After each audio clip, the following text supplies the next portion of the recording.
The Yazidi women here in Kurdistan, they were robbed, about 3,000 of them, amongst 6,000 Yazidis in total, by ISIS, as I call them. Here in the region, people usually speak of Daesh. Internationally, people speak of IS, Islamic State. But let's stick to ISIS, because that was the organization that set up the Caliphate, or the Islamic State as they call it themselves.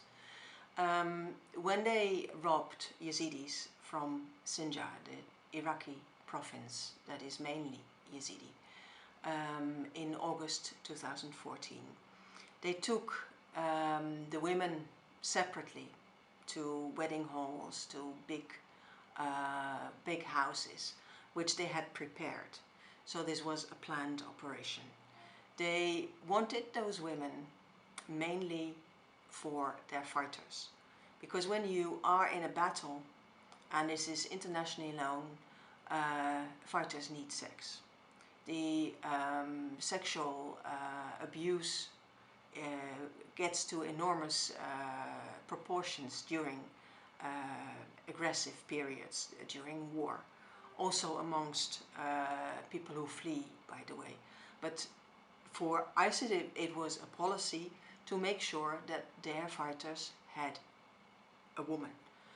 So most of the Yazidi women were sold to different fighters, to other people involved with ISIS.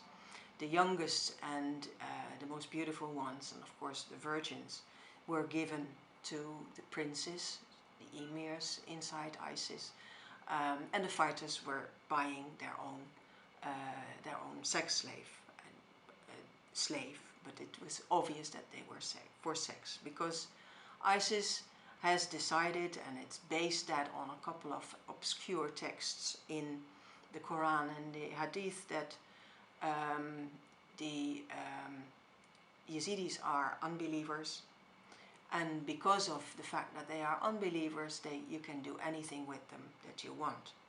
Of course, you should try to convert them into Islam, but until the moment that they are actually Muslim, they are unbelievers, so they are less than animals. And that's the way most of the Yazidis were treated, as less than animals. The men use them sometimes just one-on-one, but many times I've heard also of sex games and parties. And for the girls that came from a very simple background, this must have been terribly shocking. And for the moment, although about 800 to 900 women and girls were able to escape from the ISIS territories, still about 2,000 are left inside, and probably most of those still go through the same thing, being bought and sold and bought and sold. At the moment, we already have girls who have been sold more than a dozen times. So, and the prices in that time also have gone up. From the cheapest in the beginning was $38, which was a woman of over 50. Now the cheapest is already thousands of dollars.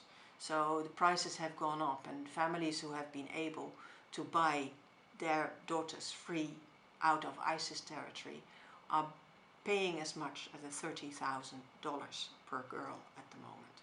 So they've become trade as well as sex slave.